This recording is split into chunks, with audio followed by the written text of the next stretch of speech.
আজকে আমরা আলোচনা করব ইমানের খুবই গুরুত্বপূর্ণ একটি টপিক নিয়ে, ইমানের খুবই গুরুত্বপূর্ণ একটি অংশ নিয়ে। আমরা যেই ইমানটাকে শুধুমাত্র আল্লাহতে বিশ্বাস, একক আল্লাহে বিশ্বাস এবং মুহাম্মদ সাল্লাল্লাহু আলাইহি ওয়াসাল্লাম এর সামান্য নাম পরিচিতির মধ্যে যে ইমানকে সীমাবদ্ধ করে দিয়েছি, সেই ইমানের 9টি শর্ত, যার মধ্যে একটি হচ্ছে ইয়াকিন। ইয়াকিন শব্দের অর্থ হচ্ছে নিশ্চয়তা, দৃঢ় বিশ্বাস, যেই বিশ্বাস সন্দেহাতীত, যাতে কোনো সন্দেহের বিন্দুমাত্র অবকাশ নেই, সেই ইমানের নাম হচ্ছে ইয়াকিন। আজকে আমরা এমন একটি বিষয় নিয়ে, এমন একটি গুরুত্বপূর্ণ বিষয় নিয়ে আলোচনা করব, যেই গুরুত্বপূর্ণ বিষয়টা হচ্ছে ইমানের প্রাণ। যেই ইমানকে আমরা মুক্তির দিশা হিসেবে বেছে নিয়েছি, সেই ইমানের প্রাণ, রূহ হচ্ছে ইয়াকিন। আল্লাহ সুবহানাহু ওয়া তাআলা পবিত্র কোরআনে বলছেন, মুমিন কারা, কারা আখিরাতে কল্যাণ পাবে, কারা আখিরাতে নিস্তার পাবে, তাদের কথা বলতে গিয়ে আল্লাহ রাব্বুল ইজ্জাত ওয়াল জালাল বলছেন, আলিফ লাম মিম যালিকাল কিতাবু লা রাইবা ফি। নিশ্চয়ই এটি এমন একটি কিতাব যাতে বিন্দু পরিমাণ সন্দেহ নেই এবং সন্দেহ থাকারও কোনো সম্ভাবনা নেই। আল্লাহ বলছেন হুদাল লিল মুত্তাকিন, এই কোরআনকে আমি মুত্তাকিদের জন্য হেদায়েত স্বরূপ বানিয়েছি। এই মুত্তাকি কারা? আল্লাহ বলছেন আল্লাযিনা ইউমিনুনা বিল গায়ব, যারা গায়েবের উপরে বিশ্বাসী তারা। গায়েব মানে কি? গায়েব মানে হচ্ছে যেটা অদৃশ্য, যেটা চোখে দেখা যায় না, সেটা হচ্ছে অদৃশ্য। এমনকি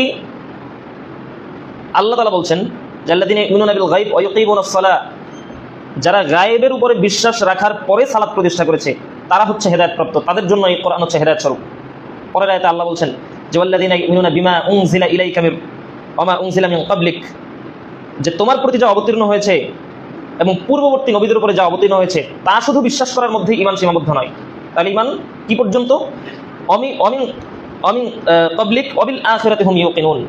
আল্লাহ বলছেন শুধুমাত্র এটুকুতেই ইমান সীমাবদ্ধ নয়, বরং অবিল আখিরাতি হুম ইউকিনুন, যারা আখিরাতের উপরে ইয়াকিন রাখে।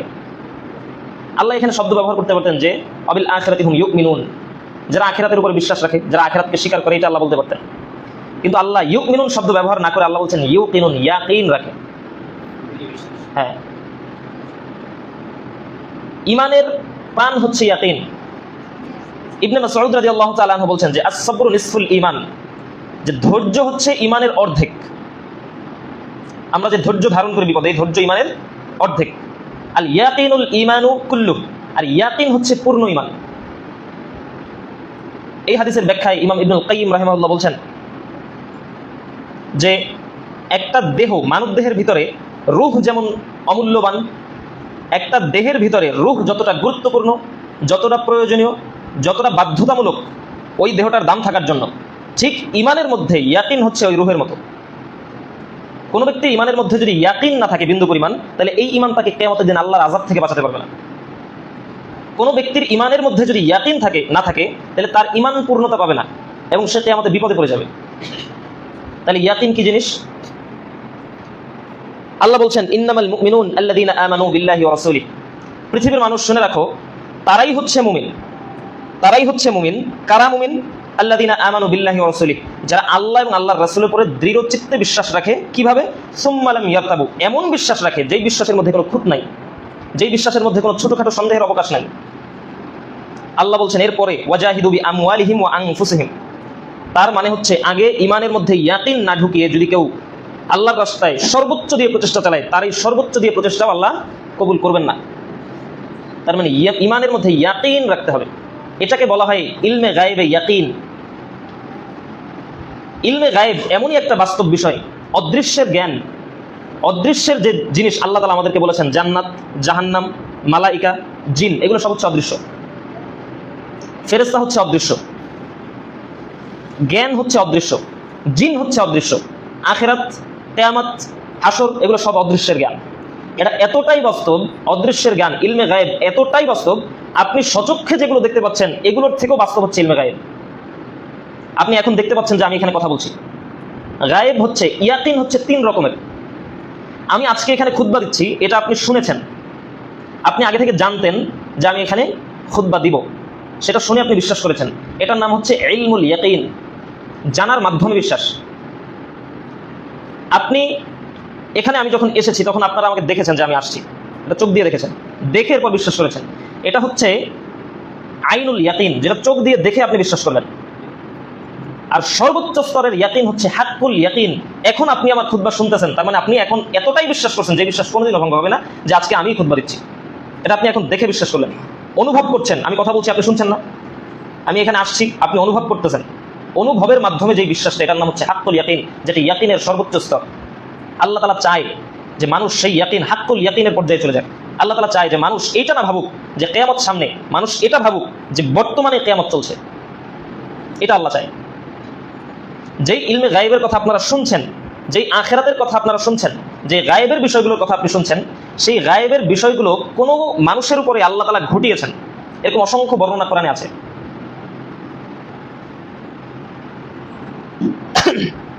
আমরা কয়েকটি উদাহরণ দেখে নেব আগে, যে ইলমে গায়েব কতটা বাস্তব। পবিত্র কোরআনে মুসা আলাইহিস সালাতু ওয়াস সালামের ঘটনার ব্যাপারে আল্লাহ তাআলা বলছেন মুসাকে, যে মুসা ইযহাব ইলা ফিরআউন ইন্নাহু তাগা, মুসা তুমি ফিরআউনের কাছে যাও, ফিরআউনের কাছে দাওয়াত নিয়ে যাও। তখন মুসা বলছেন, আল্লাহ আমার অন্তরে ভয় আছে, ফিরআউনের কাছে যে আমি যাবো আমার অন্তরে কি আছে? ভয় আছে। এরপরে মুসা বলছেন রব্বিশ রাহ লি সাদরি, আমার এই ভয়টাকে দূর করে আমার বক্ষটাকে প্রশস্ত করে দাও। তো আল্লাহ তাআলা মুসা আলাইহিস সালাতু ওয়াস সালামের ঈমানটা যেন ইয়াকিনের স্তরে চলে যায়, এজন্য আল্লাহ তাআলা মুসাকে ফিরআউনের সামনে, অথবা আল্লাহ তাআলা তাকে পরীক্ষা করার জন্য, যে তোমার যেহেতু তুমি ভয় পাচ্ছ ফিরআউনের কাছে যেতে, তার মানে তোমার ইয়াকিন হচ্ছে দুর্বল, তার মানে তোমার ঈমানের মধ্যে ইয়াকিন লাগবে ফিরআউনের কাছে যেতে। উনি কেন বা ভয় পাবে না? উনি এমন একটা কওমের সদস্য যেটা হচ্ছে গোলাম কওম। আল্লাহ তাআলা পবিত্র কোরআন বলছেন ইউযাব্বিহুনা আবনাআকুম ওয়া ইস্তাহিয়ুনা নিসাআকুম। মুসা আলাইহিস সালাম যেই বনী ইসরাইলের নেতা, সেই বনী ইসরাইলের উপরে 144 ধারা জারি করা, যে বনী ইসরাইলের মধ্যে যদি কোনো পুরুষ সন্তান পাওয়া যায় তাকে স্পষ্ট জবাই করা হবে। ওয়া ইস্তাহিয়ুনা নিসাআকুম, যদি মেয়ে পাওয়া যায় সেটাকে শুধুমাত্র জীবিত রাখা হবে। উনি সেই কওমের একজন সদস্য, সেই কওমের একজন পুরুষ, মানে ওকে পাওয়া মাত্র জবাই করা হবে। অন্যদিকে সেই বনী ইসরাইলের এক খাদেমের সাথে ফিরআউনের এক কর্মী একটু তর্কাতর্কি হওয়ার কারণে মুসা আলাইহিস সালাম সেখানে গিয়ে ওই যে ফিরআউনের যে কর্মী, কর্মকর্তা ছিল ফিরআউনের নিয়োগপ্রাপ্ত, তাকে দিল এক থাপ্পড় ওখানে জায়গায় দিল। কথা কি বুঝতেছেন? ফিরআউনের একজন দায়িত্বশীল, ফিরআউনের নিয়োগ দেওয়া একজন স্যার যেটাকে বলা হয়, আর বনী ইসরাইলের একজন সাধারণ মানুষের মধ্যে তর্কাতর্কি হচ্ছে। তো মুসা আলাইহিস সালাম ওই পাশ দিয়ে হেঁটে যাচ্ছিলেন, যেটা কোরআনে আল্লাহ তাআলা বলেছেন।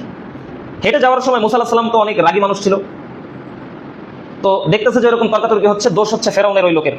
তো মুসা আলাইহিস সালাম রাগ করে দিল এক থাপ্পড় ওখানে জায়গায় মারা গেছে লোকটা। এখন বলেন তো, মুসাকে যদি ফিরআউন পায় তাহলে কি করবে? বুঝেন না এই কথা?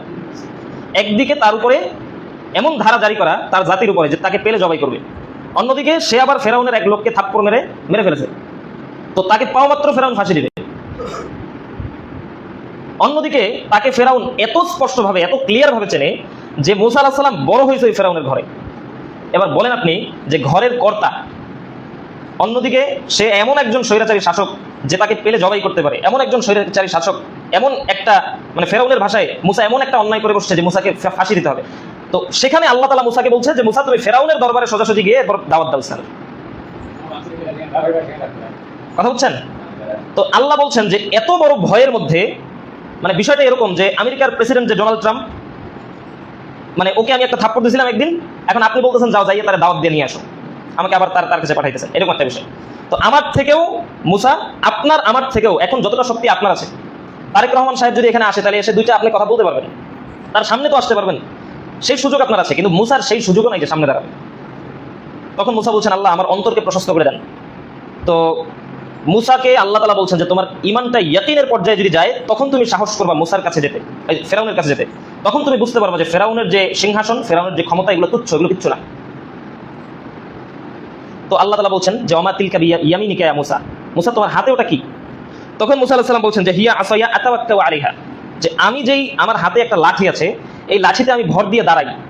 এরপরে বলছেন যে ওয়া আহাসসু বিহা আলা গানামি, এই লাঠির মাধ্যমে আমি আমার বকরির পালকে পাতা পেরে এরপর খাওয়াই। এটা আল্লাহ কোরআনে বলছেন। এরপরে তিনি বলছেন যে ওয়ালিয়া ফিহা মাআরিবুল উখরা, এছাড়াও এই লাঠিটা আমার বিভিন্ন কাজে ব্যবহার হয়। তখন আল্লাহ বলছেন যে আলকিহা ইয়া মুসা, তোমার এই লাঠিটা নিচে ছেড়ে দাও মাটিতে। তো যখন মুসা লাঠিটা নিচে ছেড়ে দিল, ফালকাহা ফাইযা হিয়া হাইয়াতুন তাসআ, যখনই মাটিতে ছেড়ে দিল বিশাল এক সাপে পরিণত হয়ে গেল। আল্লাহু আকবার। তো মুসা তো ভয় পেয়ে গেল সাপ দেখে, যে বাপ রে বাপ, এটা কেমন কথা, যেই লাঠিটা আমি 15-20 বছর 30 বছর ধরে ব্যবহার করতেছি, ওইটা জান্নাত থেকে আসা যদি লাঠি, তো আল্লাহ যদি বলতো যে তোমার একটা লাঠি দিলাম, এটা একটা ম্যাজিক্যাল লাঠি, ছেড়ে দিলেই সাপ হয়ে যাবে, তাহলে ইয়াকিন অর্জন হতো না। মুসার হাতে থাকা লাঠি, যেই লাঠি তিনি 30-40 বছর ধরে ব্যবহার করতেছেন, সেই লাঠি বলতেছে ওইটা তোমার হাতে কি? বলছে লাঠি, এটা দিয়ে আমি পাতা পেরে দিই, জঙ্গল থেকে টোকাই আনছিলাম। তো আল্লাহ বলছেন ওইটা ছেড়ে দাও, দেখবা যে সাপ হয়ে গেছে।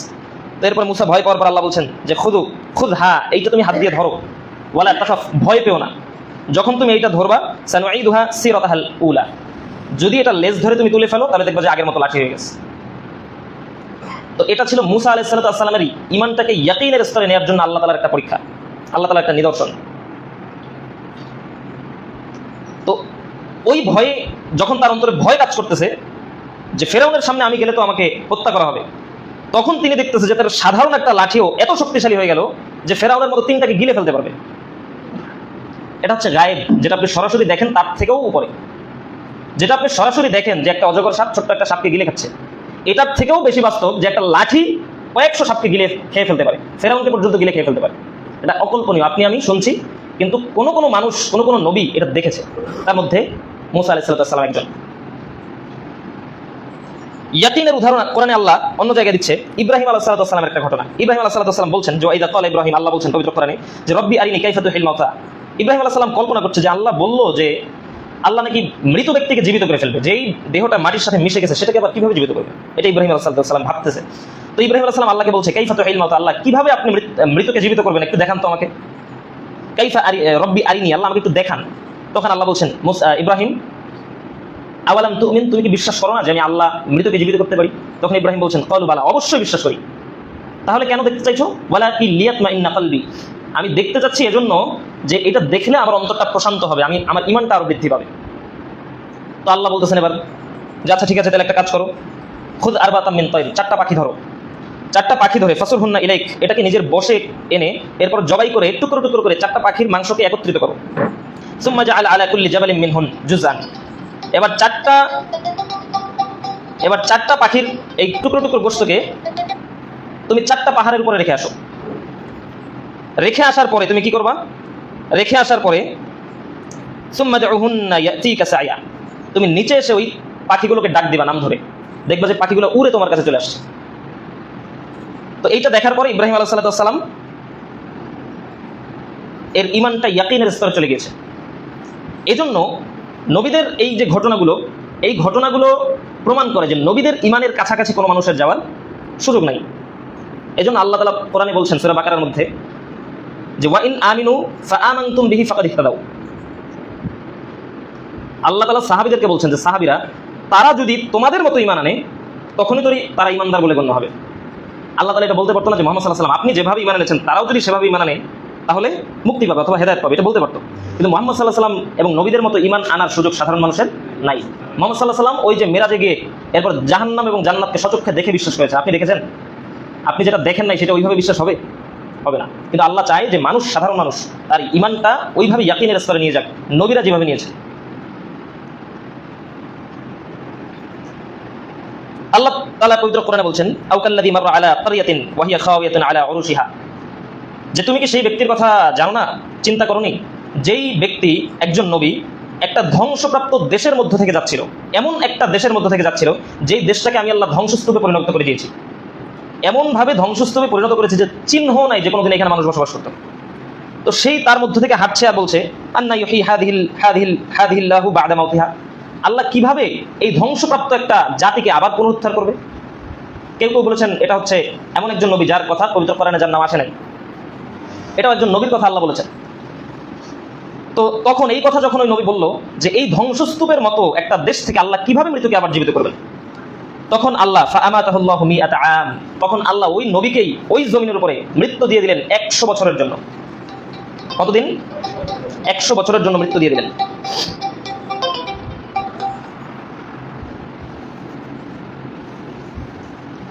তো 100 বছরের জন্য যখন মৃত্যু দিয়ে দিলেন, তো 100 বছর পরে সুম্মা বাআসা, তাকে আবার জীবিত করলেন আল্লাহ। জীবিত করে এরপর আল্লাহ তাআলা জিজ্ঞেস করছেন বলো কাম লাবিস্তা, তুমি কতদিন মৃত ছিলে?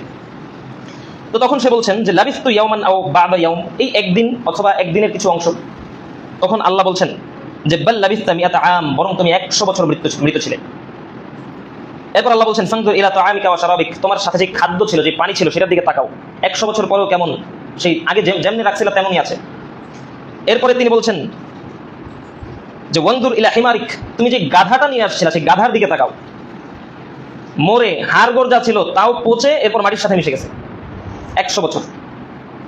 তো যখন এই ঘটনা তার সাথে ঘটলো তখন সে বলতেছে ফালাম্মা তাবায়্যানা লাহু, আল্লাহ বলছেন যখন সে এটা সচক্ষে অবলোকন করলো, ক্বালা আ'লাম আন্নাল্লাহু আলা কুল্লি শাইইন কাদির, তখন তিনি আল্লাহর কাছে ইস্তিগফার পাঠ করতে করতে আল্লাহকে বলছেন, আল্লাহ আপনি সত্যি সবকিছুর উপরে ক্ষমতাবান।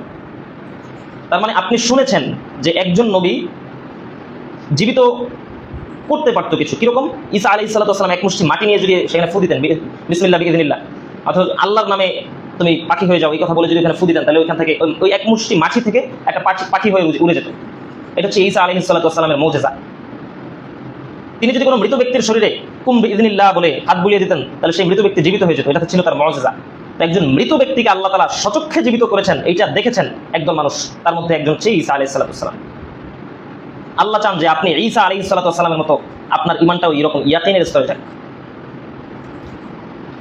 আরেকটা ঘটনা বলে এরপরে আমি আমার মূল আলোচনায় চলে যাব যে ইয়াকিন মূলত কি রকম। আপনারা নবী ইউশা বিন নুন আলাইহিস সালাতু ওয়াস সালামের কথা শুনেছেন, যিনি মূসা আলাইহিস সালাতু ওয়াস সালামের সঙ্গী ছিল। ওই যে মূসা আলাইহিস সালাতু ওয়াস সালাম যাকে নিয়ে সফরে বের হয়েছিলেন খিজির আলাইহিস সালাতু ওয়াস সালামের খোঁজে, ব্যাগ থেকে যে ভাজা মাছ মানে আবার জীবিত হয়ে বেরিয়ে আসছিল, সেই ইউশা বিন নুন হচ্ছে ইনিও একজন নবী। ইউশা বিন নুন যখন বাইতুল মুকাদ্দাস বিজয় করার জন্য তার সঙ্গী সাথীদের নিয়ে গেলেন, যুদ্ধ করতে করতে করতে করতে তখন শনিবারকে পবিত্র দিন হিসেবে ঘোষণা করা ছিল। আল্লাহ তাআলা শনিবারকে পবিত্র দিন হিসেবে ঘোষণা করেছেন বনী ইসরাইলের জন্য, যেই শনিবারে কোনো প্রাণীকে হত্যা করা যাবে না, কোনো যুদ্ধ বিগ্রহ করা যাবে না, এটা পবিত্র দিন, নিরাপত্তার দিন। তো যুদ্ধ করতে করতে এমন অবস্থায় এসে পৌঁছেছে যে সূর্য ডুবে গেলেই শনিবার। এরকম অবস্থায় তিনি চিন্তা করতেছেন যে কি করা যায়, যদি সূর্য ডুবে যায় তাহলে আমাদের যুদ্ধকে বন্ধ করে দিতে হবে, যুদ্ধ করা যাবে না, আর যুদ্ধ করতে না পারলে আমাদের পরাজয় সুনিশ্চিত, আর যদি যুদ্ধ চালিয়ে যেতে পারি তাহলে ইনশাআল্লাহ বিজয় অর্জন করবো, এরকম একটা পরিস্থিতি।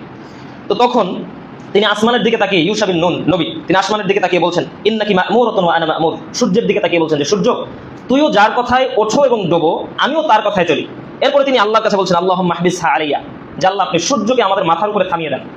এই কথা বলতে দেরি সূর্য এমনভাবে স্থির হয়ে গেছে যে তারা যুদ্ধ শেষ করছে, এরপরে সূর্য ডুবছে। আল্লাহু আকবার।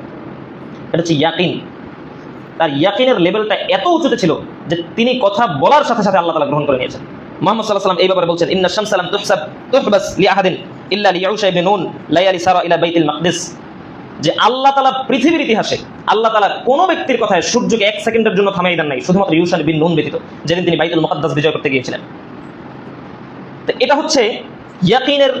এরকম অসংখ্য ঘটনা পবিত্র কোরআনে আছে, আলোচনা করতে গেলে ঘন্টার পর ঘন্টা চলে যাবে।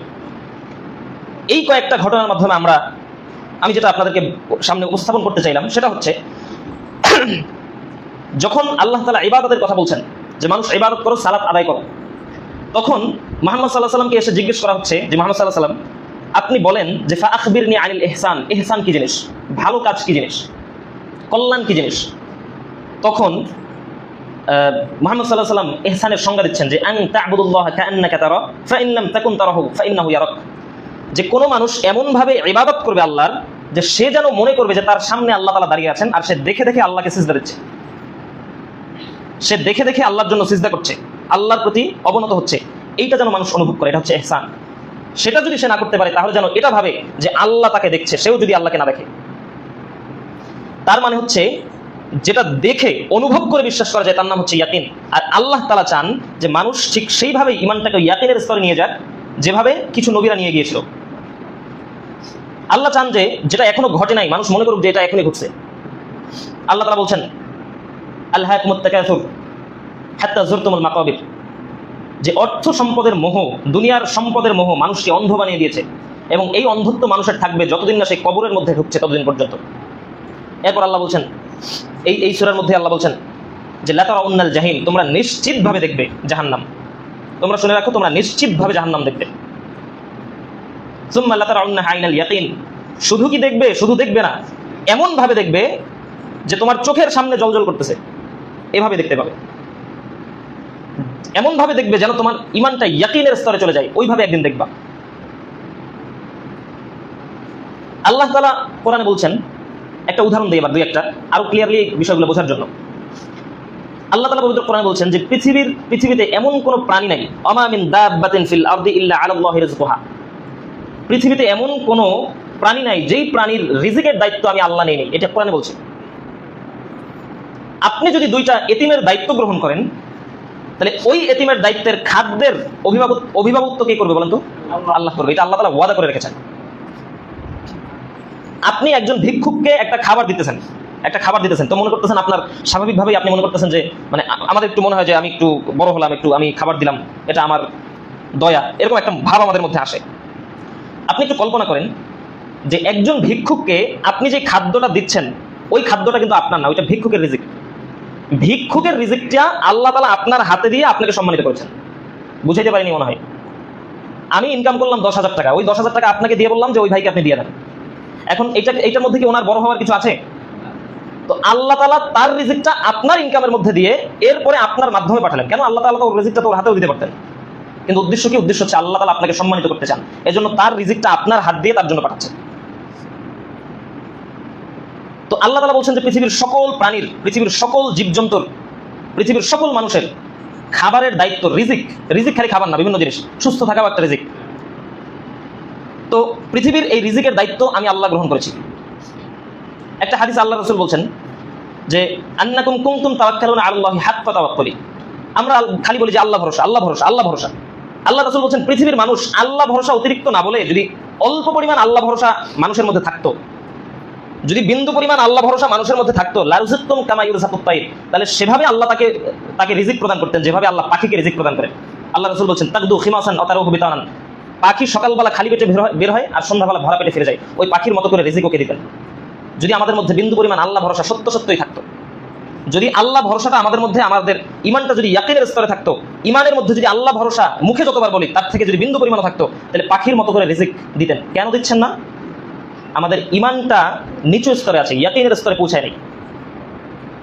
কোনো মানুষ শুধুমাত্র ইমান এনে যদি বসে থাকে, যদি ইমানটাকে ওইভাবে ইয়াকিনের স্তরে না পৌঁছায় কাজকর্মে এবং আমলে, তাহলে তার এই ইমান তার কোনো উপকার করবে না। আরো একটা গুরুত্বপূর্ণ কথা, যে আমাদের এই যে ফেসবুকে এখন বর্তমানে একটা ঘটনা খুব বেশি পরিমাণ ছড়াচ্ছে, সেটা হচ্ছে সিমরিন লুবানা নামের একটা আমাদের বোন, যিনি আগে ফ্যাশন মডেলিং ছিলেন। আমি আগে চিনতাম না, আমি চিনছি 2-3 দিন হলো। চিনছি বলতে এত মানে খবরে এত পরিমাণ নিউজ করা হচ্ছে তার নামে, যেটা আপনি ফেসবুকে ঢুকলে আপনার চোখে পড়বে স্বাভাবিক। এর ব্যাপারে আমি জানলাম 2-3 দিন হলো। তো ব্যাপারটা হচ্ছে এই মেয়েটা বিয়ে করলেও 15 বছর বয়সে, এখন 15 বছর বয়সে বিয়ে করার জন্য আমাদের বাংলাদেশের যত একদম প্রধান যে মিডিয়া পোর্টালগুলো, নিউজ পোর্টালগুলো, সেগুলো নিউজ করলো যে 15 বছর বয়সে লুবানাকে বিয়ে দেওয়ার ফলে তার কি কি শাস্তি হতে পারে, তার পরিবারের কি কি শাস্তি হতে পারে। কেন? এখানে উদাহরণস্বরূপ বলা হচ্ছে যে লুবানার ছিল, ভবিষ্যৎ ছিল সামনে অনেক বড়, সেই ভবিষ্যৎকে কবর দিয়ে এখন সে বিয়ে করলো 15 বছর বয়সে। এখন ব্যাপার হচ্ছে যে এই বিষয়টা নিয়ে সিমরিন লুবানা ছোট্ট একটা স্ট্যাটাস দিছে ফেসবুকে, লিখছে যে ঘরোয়া পরিবেশে আমাদের বাগদান সম্পন্ন হয়েছে, আমাদের পূর্ণ বয়স হওয়ার পরে সরকারি আইনের অধীনে আমাদের বিয়ে হবে। এইটা যখন পোস্ট করছে তখন সবাই ঠান্ডা, এখন আর কোনো কথা নেই। বুঝেন নাই মনে হয় কথাটা? মানে হচ্ছে একটা ছেলেকে নিয়ে যদি আপনাদের কথা, একটা ছেলেকে নিয়ে যদি সমাজের একটা মেয়ে ঘোরে, হাত ধরে যদি সমাজের মধ্যে হাঁটে, বিয়ে বহির্ভূত, তাহলে এইটা সমাজের কাছে অন্যায় না, এইটা রিজিকের উপরে হস্তক্ষেপ না। কিন্তু একটা মেয়ে যদি 15 বছর বয়সে বিয়ে করে, তাহলে তার কি শাস্তি হবে, তার পরিবারের কি শাস্তি হবে, সেটা নিয়ে গবেষণা চলতেছে। এই জন্য সিমরিন লুবানা পোস্ট করছে যে আমাদের ঘরোয়া পরিবেশে বাগদান সম্পন্ন হয়েছে, মানে তাদের দুইজনের ছবি দিয়ে, চেহারা না, জাস্ট বোরখা এবং পাঞ্জাবির ছবি দিয়ে পোস্ট করছে যে আমাদের দুইজনের বাগদান সম্পন্ন হয়েছে ঘরোয়া পরিবেশে, বাংলাদেশ আইনের অধীনে বিয়ে হবে যখন আমাদের বয়স 18 হবে তখন, এখন আর কোনো সমস্যা নেই। আমাদের শেখ মুখতার হাফিজাহুল্লাহ, তাকে চেনেন আপনারা সবাই, তিনি আজকে একটা পোস্ট করলো, একটা ঘটনা, ছোট্ট একটা মানে একটা বানোয়াট ঘটনা আর কি, উদাহরণস্বরূপ তিনি পোস্ট করলেন যে পুলিশ এসে জিজ্ঞেস করতেছে যে আপনাকে যেতে হবে থানায়। তো পুরুষ লোক বলতেছে যে আমি থানায় কেন যাব? বলছেন আপনার বিরুদ্ধে গ্রেফতারের পরোয়ানা আছে। কেন? আপনি বাল্য বিবাহ করেছেন। তো বলতেছে আমি বাল্য বিবাহ করেছি, এটার প্রমাণ কই? বলতেছে আপনার ঘরে যে নাবালেক বউ। এখন বলতেছে যে না, এটা তো আমার বউ না, এটা তো আমার বান্ধবী। তো বলতেছে দুঃখিত স্যার, আপনাকে ডিস্টার্ব করার জন্য। পুলিশে বলতেছে, যখন বলছে যে আমার বান্ধবী, তখন সব মানে অন্যায় শেষ, এখন আর অন্যায় নাই। আমাদের সমাজে এই যে সিস্টেমটা, এটাকে আমরা মানে এটা যদি আমি সরকারের উপরে চাপাই দিই, এটা অনেক বড় জুলুম। এই দোষ মূলত আমাদের বাবা মায়ের। এই যে আমি রিজিক নিয়ে কথা বলতেছি, এখন বোঝেন যে একটা মানুষকে মানে একটা সন্তান যখন 15 বছর 16 বছর 17 বছর বয়সে, আচ্ছা আমি 15-16 বছর বয়সে বিয়ের কথা বলতেছি, তার মানে কি সবাই বিয়ে দিতে বলতেছি? উদাহরণ দিচ্ছি যে 15-16 বছর বয়সে একটা ছেলে অথবা একটা মেয়ে গিয়ে যদি মা বাবাকে বলে যে বিয়ে করিয়ে দাও, তখন সর্বপ্রথম কি বলে বলেন তো? কি বলে? খাওয়াবি কি? মানে বউ এমন একটা জিনিস যার মানে খাওয়ানোর জন্য বড় বড় কলা গাছ লাগে হাতির মতো, এরকম বলতেছে যে খাওয়াবি কি। তো একটা ব্যাপার হচ্ছে যে মানুষের ইমানটা যদি ওইভাবে ইয়াকিনের স্তরে থাকতো, তাহলে খাওয়াবি কি এই প্রশ্নের আগে তিনি তখন ওই আয়াতটা তিলাওয়াত করতেন যেখানে আল্লাহ বলেছেন যে ফানকিহুল আয়ামা মিনকুম ওয়াস-সালিহিনা মিন ইবাদিকুম ওয়া ইমাইকুম, বয়সন্ধিকাল চলে আসছে, বিয়ে দিয়ে দাও, ইয়াকুনু ফুকারা ইগনিহুমুল্লাহু মিন ফাদলি, আমি আল্লাহ ওয়াদা করছি যদি ওরা গরিব হয় আমি আল্লাহ ধনী করে দেব নিজে দায়িত্ব নিয়ে। এটা আল্লাহ কোরআনে বলতেছেন। এই আয়াতটা তো আপনার আগে মাথায় আসা উচিত ছিল। আমরা বড় বড় ফতোয়াবাজি করি মিম্বরে উঠে, রাস্তাঘাটে, চায়ের স্টলে, কিন্তু আপনি বলেন তো সমাজের একজন মানুষ দেখান যে বলবে যে আমি আমার মেয়েটাকে বিয়ে দেবো একটা এমন ছেলের সাথে যেই ছেলে এখন পর্যন্ত কোনো চাকরি করে না? আছে এরকম একজনও? তো আপনার ইমানটা কোন স্তরে আছে আপনি বোঝেন। আপনি মনে করতেছেন যে চাকরি খাওয়াবে আপনার মেয়েকে, এইটা হচ্ছে আমাদের ইমানের হালত। যেদিন আপনি ওই ধারণা করতে পারবেন, আপনার আমার মাথায় যেদিন এই সিস্টেমটা মানে যুক্ত হবে, এই কথাটা যুক্ত হবে যে আল্লাহ তাআলার উপরে যদি ভরসা করতে পারি তাহলে আল্লাহ তাআলা পাখির মতো রিজিক দিবেন। এটা হচ্ছে গায়েব, আপনি দেখতে পাইছেন? আল্লাহ বলছেন যে আমি তাকে ধনী বানিয়ে দেবো, এটা কি দেখছেন আপনি? এটা আপনি শুনছেন। এখন শুনে আপনি ইলমুল ইয়াকিন অর্জন হয় নাই। এজন্য আল্লাহ তাআলা চান যে আপনি এমনভাবে ইলমুল ইয়াকিন অর্জন করেন, ঠিক যেভাবে নবীরা একটা জিনিস দেখছে যেটা আপনার কাছে গায়েব মনে হয়, যে অসম্ভব কিছু মনে হয়। আল্লাহ তাআলা বলছেন বায়ুকে আমি সুলাইমান আলাইহিস সালামের জন্য অনুগত করেছি। বায়ু বাতাস, যদি বাতাসকে সুলাইমান আলাইহিস সালাম নির্দেশ দেয় যে বাতাস আমাকে ওইখানে নিয়ে চলো, তাহলে বাতাসটাকে উড়াইয়া ওইখানে নিয়ে যাবে। এই ক্ষমতা আল্লাহ কাকে দিয়েছেন? এটা তো আপনার কাছে আমার কাছে কল্পনা। আপনার কাছে আমার কাছে এটা কল্পনা মনে হয় যে এটা আদৌ সত্য কিভাবে হয়? বাতাস আবার কিভাবে একটা মানুষকে স্থানান্তরিত করতে পারে? কিন্তু আল্লাহ চায় যে আপনি ওইভাবেই ইমানটাকে গ্রহণ করেন। আল্লাহ আমাদের সকলকে বোঝার তৌফিক দান করুক।